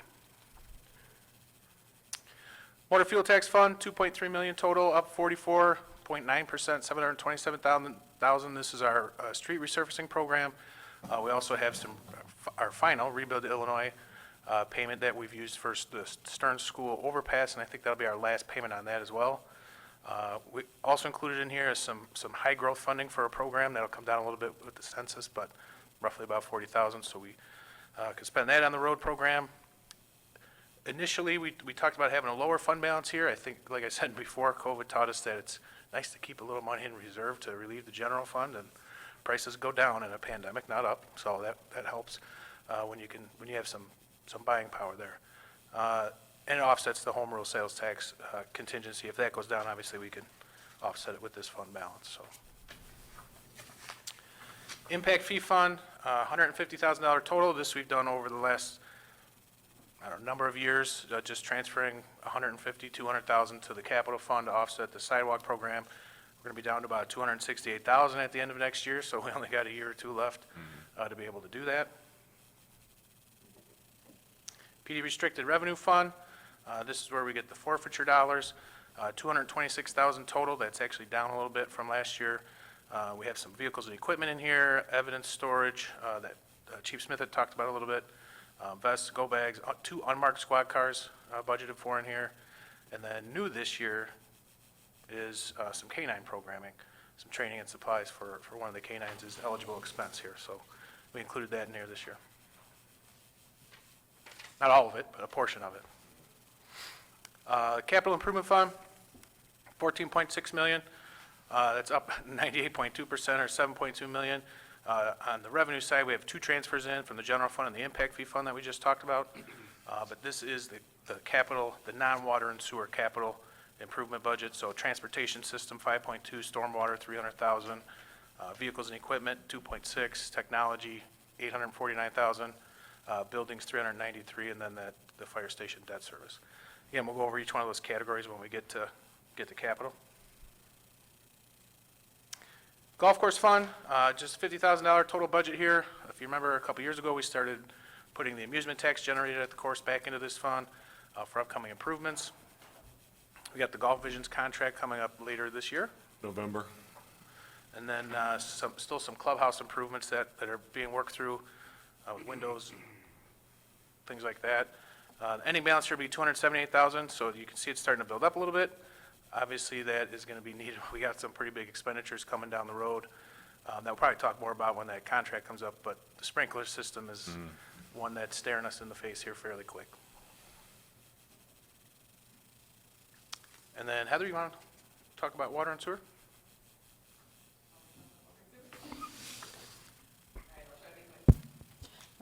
So this year, as Chris alluded to earlier, we completed the Cemetery Road monopole project, so that was one of our big wins. We also completed the Waveland culvert and water main installation, as well as we're really close to the old Grand water main project, so we're working towards getting that done. We also kicked off the meter reader changeout program, so that's the Orion devices. We did have a slight hiccup as computer chip shortages caused significant delays in receiving those, so we got them in at about fall. So we were able to get some in, but not a considerable amount before the weather turned south. So as the spring arrives, we'll get back to doing that. We also are making progress on the Heather Ridge generator. So if you've been out there recently, the generator is now in. The panel inside the well house is there, and we're just looking to do the work inside the tower next. And lastly, the Cemetery Road roof replacement project has been awarded. They got the PO. We just have to give them the color, and they will go ahead and order the shingles. For fiscal year 2022 initiatives, 12.5 million total, up 17.9% or $1.9 million.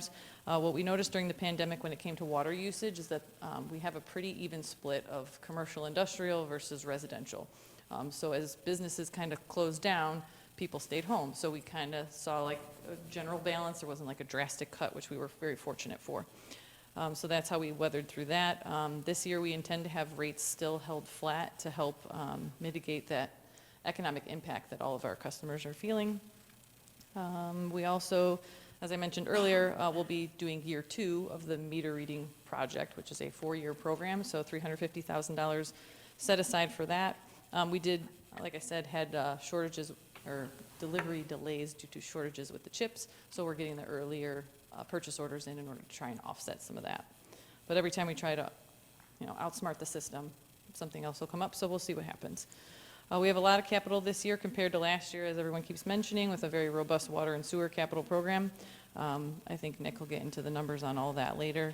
But generally, we also have a significant contribution from water and sewer into the fleet services fund because we have catching up on several pieces of equipment and plow trucks.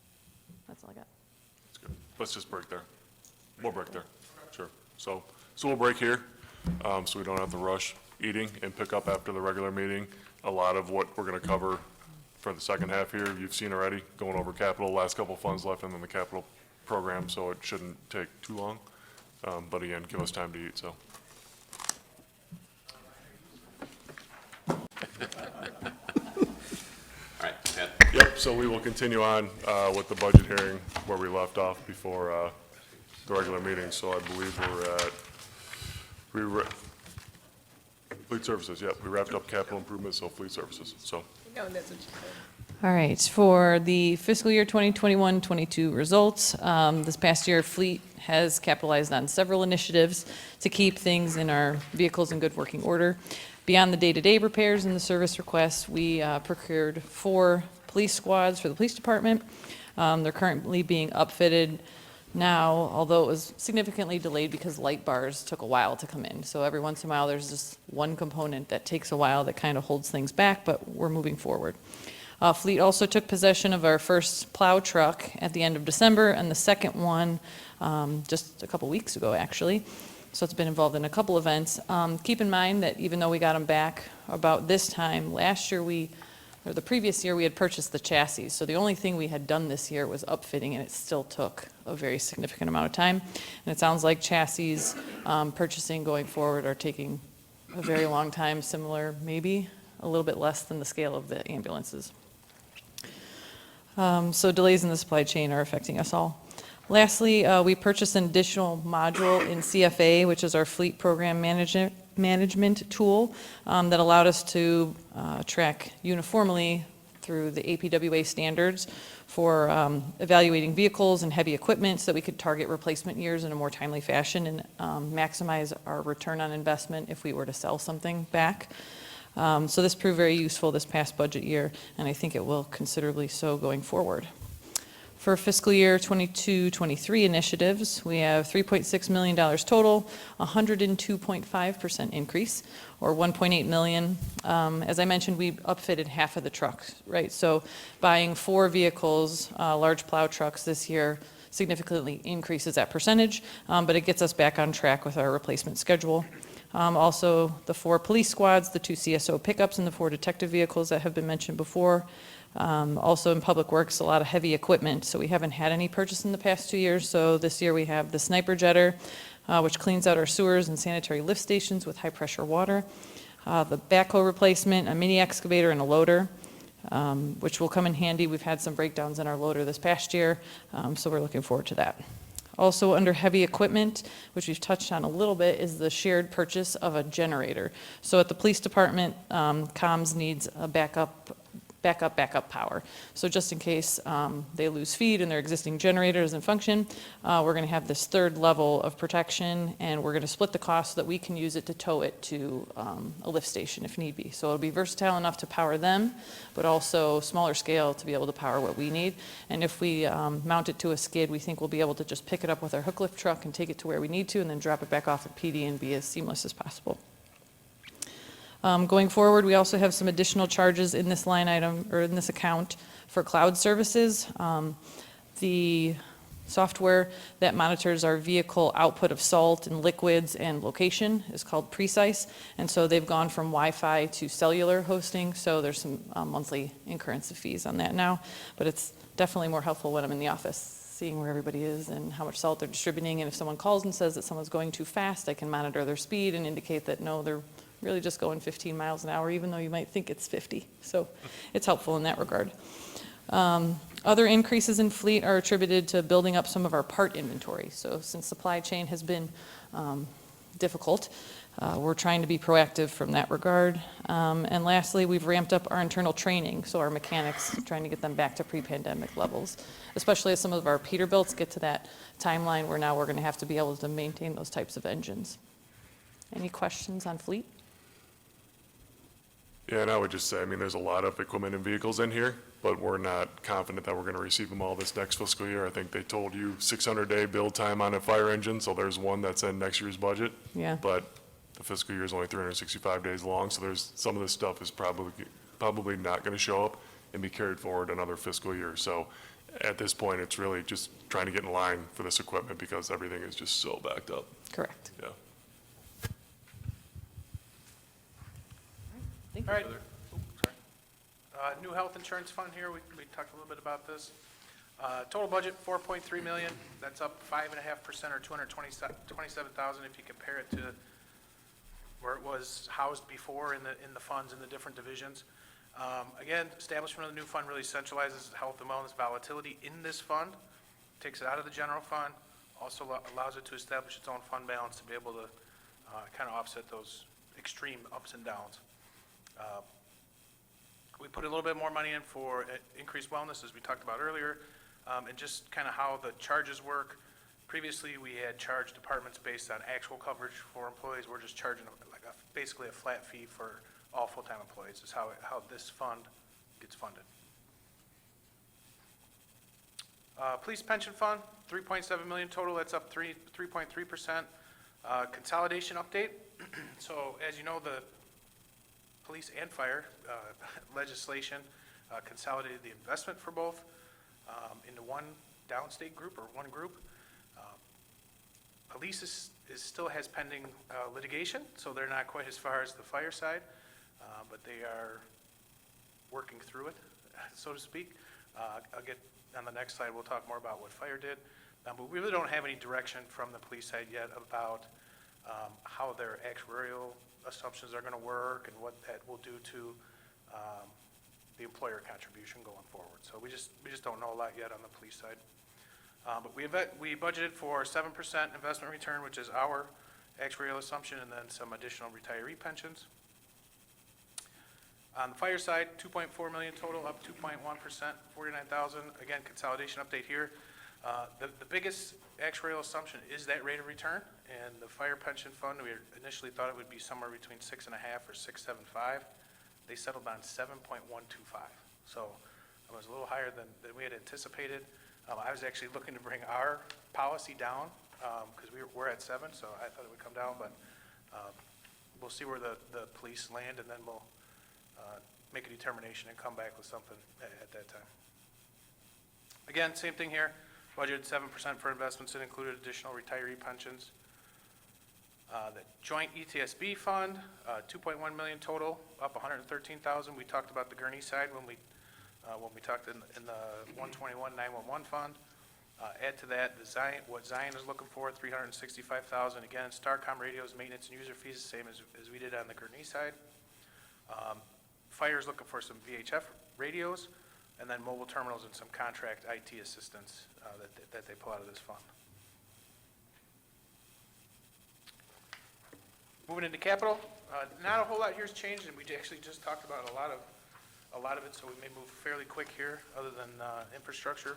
But total plan 17.7, 7.5 million in transportation, 4.1 water and sewer, vehicles 3.6, technology 1.7. Buildings 513 and stormwater 300,000 here. And again, I think there's just a couple bids that came in, like the sniper jetter I know is probably going to change for the final, but very, very minimal changes here between what we had presented or what we're presenting tonight and the final budget. And with that, I'll have Nick walk through some infrastructure. As everybody's been saying, we'll try to get through this very, very quickly. So starting with the transportation budget, the budget we're projected at 7.5 million. Of that 7.5 million, we're looking to do $6.5 million in rehabilitation, which will include road resurfacing and road reconstruction. The road resurfacing will be anywhere between 4 and 5 miles, and the reconstruction will be a little bit over a mile. This is going to be dependent on petroleum prices. So depending on how bid prices come in, we may be able to do more or less based on how high the prices will be this year. The 6.5 million will also include various patching throughout town, and then we will like to perform our fourth pavement evaluation over 9 years, where a consulting firm comes in and gives us a PCI rating, pavement condition index rating for all our roads throughout town, giving us a good gauge on how we are performing in terms of street maintenance. We also have set aside $150,000 for pavement markings on roads, even if they're not slated for resurfacing or reconstruction. Moving on to pedestrian improvements, we're looking to put a pedestrian path along Knowles Road, continuing the existing one from Clavey Lane to Rollins Road. It'll be an 8-foot wide HMA path. We're currently soliciting for design engineers to design the path. We've budgeted roughly $200K for installation. The goal would be to get a design together by May, so we're able to construct late summer after our road program has completed. We're also working with Lake County DOT to leverage their intersection improvement project at Washington and Hunt Club to extend the walking paths along the Washington and Hunt Club intersection. We budgeted $140K for this work. This construction for this improvement is scheduled for next summer, 2023, so next fiscal year.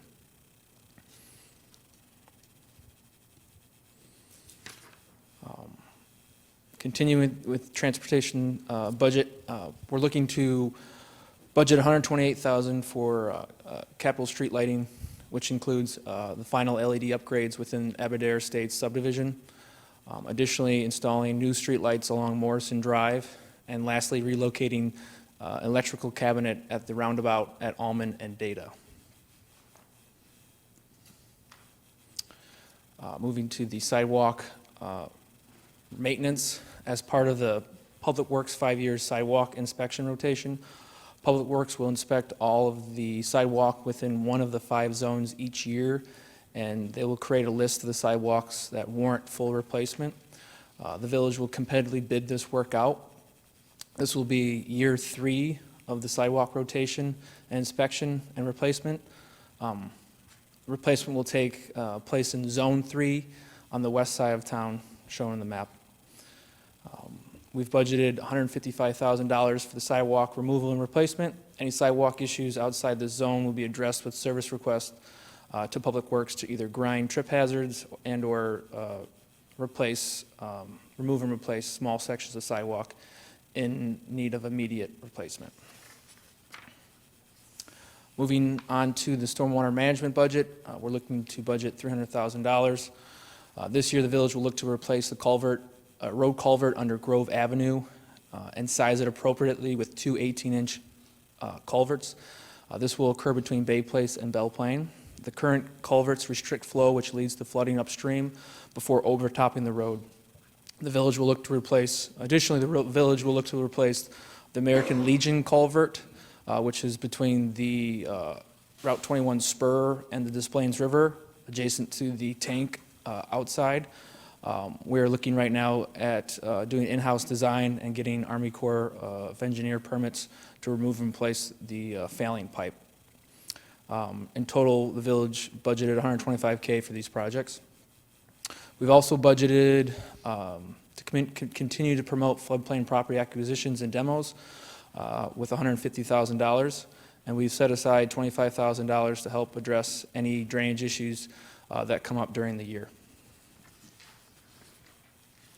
The water and sewer budget, as mentioned, we were looking to do the Lawrence Avenue water main replacement and the Route 21 water main loop just south of Manchester along the Ring Road. Both of these are currently being designed and have been submitted to the IEPA and IDOT for review, so we're just waiting on those permits to be finalized. We're looking for this to be constructed or go out for bid early, end of April, early May, to start construction as soon as possible.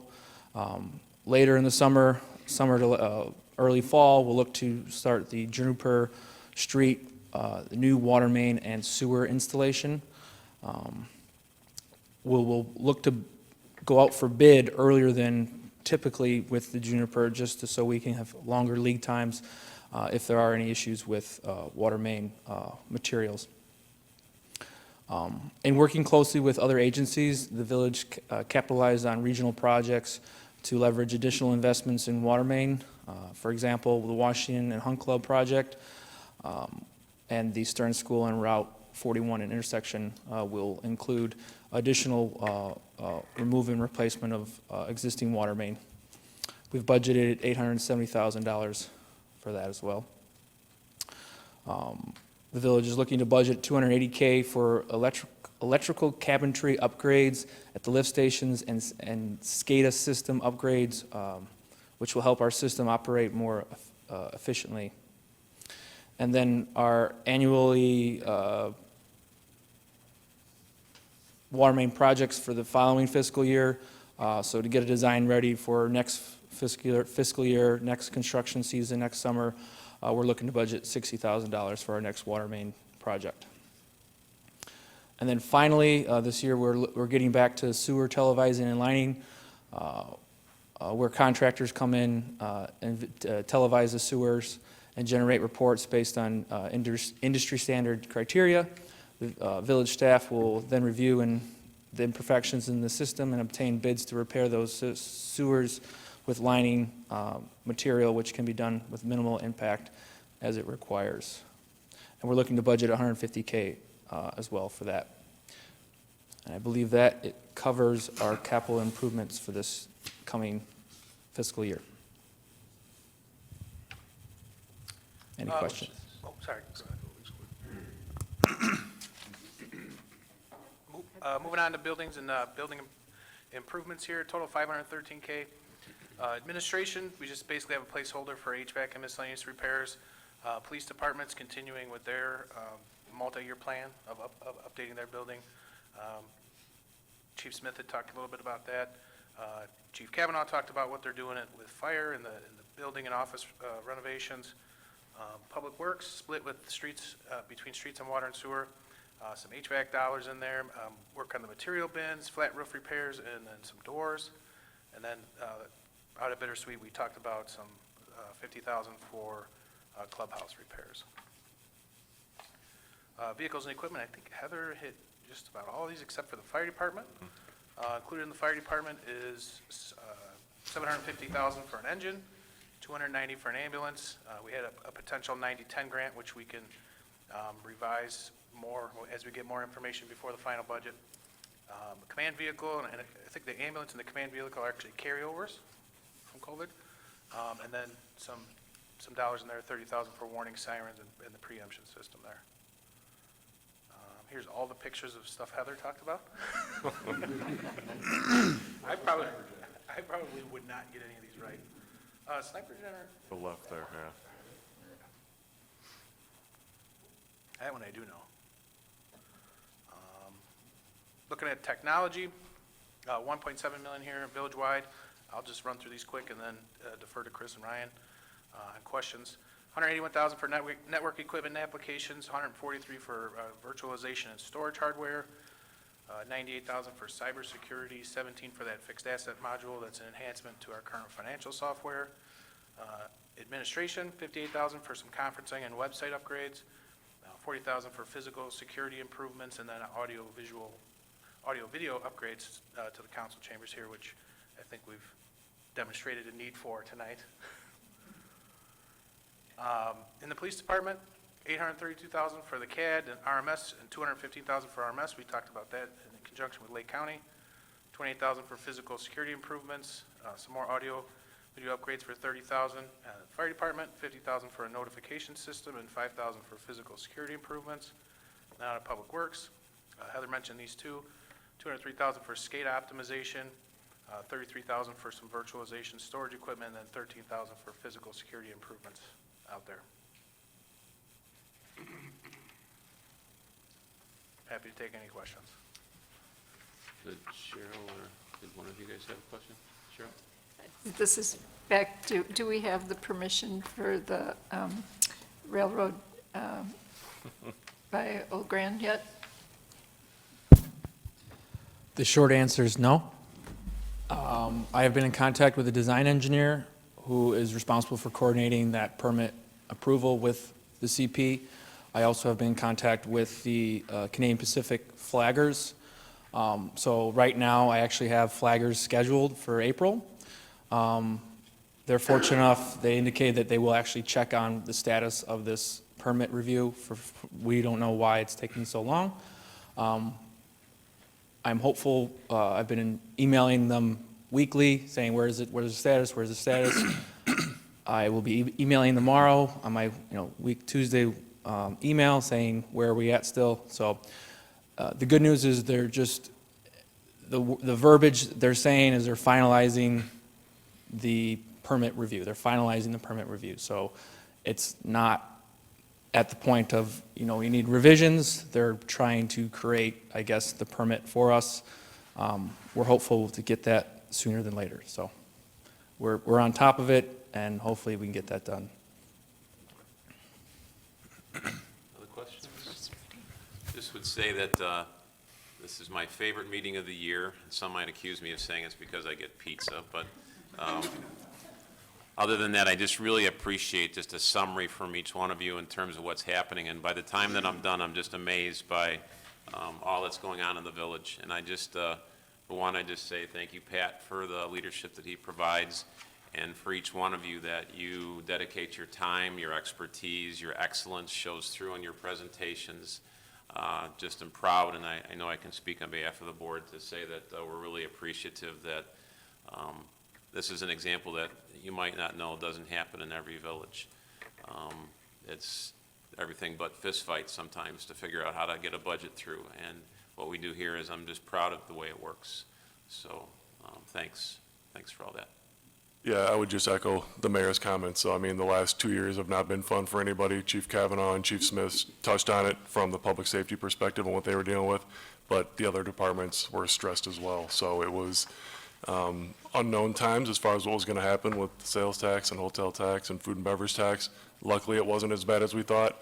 The departments really clamped down to help us weather the storm. So this year's budget process was much more enjoyable. I think for everybody involved, still difficult. When there's not money, it's tough, and when there is money, it's tough. But the departments rose to the challenge. They were great to work with. They understand that this is a team approach. It's not just one department looking out for themselves. They understand there's limited resources, and they've got to be shared amongst everybody. So again, a real team effort, and kudos to them. They did a good job. So. Thanks. Is that right? All right. Yeah, so we will be back. If anything comes up in the interim here the next couple of weeks that you saw that you didn't like, or something that's missing that we need to get in there, let us know. Otherwise, April 4th. We'll set a 6:40 PM public hearing to review the budget one last time before it's on the regular village board agenda for consideration. And then, as Brian said, fiscal year starts May 1, so. Thank you. Have a good evening. No. Or motion.